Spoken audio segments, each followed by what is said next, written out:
নবীজি একবার সিঙ্গা ব্যবহার করলেন নিজের শরীরে। সিঙ্গা ব্যবহার করার কারণে ওনার একটু রক্ত বের হয়েছে, শরীর থেকে পবিত্র রক্ত মোবারক বের হয়েছে। আব্দুল্লাহ ইবনে সাহাবি জুবাইর সাহাবিকে আল্লাহ রাসূল সাল্লাল্লাহু আলাইহি ওয়াসাল্লাম বললেন যে তুমি রক্তটাকে দাফন করে ফেলো। সাহাবি নিয়ে গেলেন আড়ালে। আসার পরে রসুল ডাক দিয়ে বললেন, কি করেছ?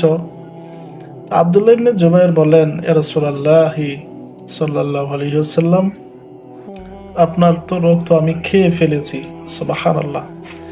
আল্লাহ রাসূল ডাক দিয়ে বলেন, হে সাহাবী, যে শরীরে আমার রক্ত প্রবেশ করেছে, ভিতরে গিয়েছে, সেই শরীর জাহান্নামের আগুনে জ্বলবে না, তার জন্য জাহান্নামের আগুন হারাম হয়ে গিয়েছে। সুবহানাল্লাহ। তাহলে বোঝা যায় যে রাসূলুল্লাহ সাল্লাল্লাহু আলাইহি ওয়াসাল্লামের শরীরের রক্তটাও ছিল অত্যন্ত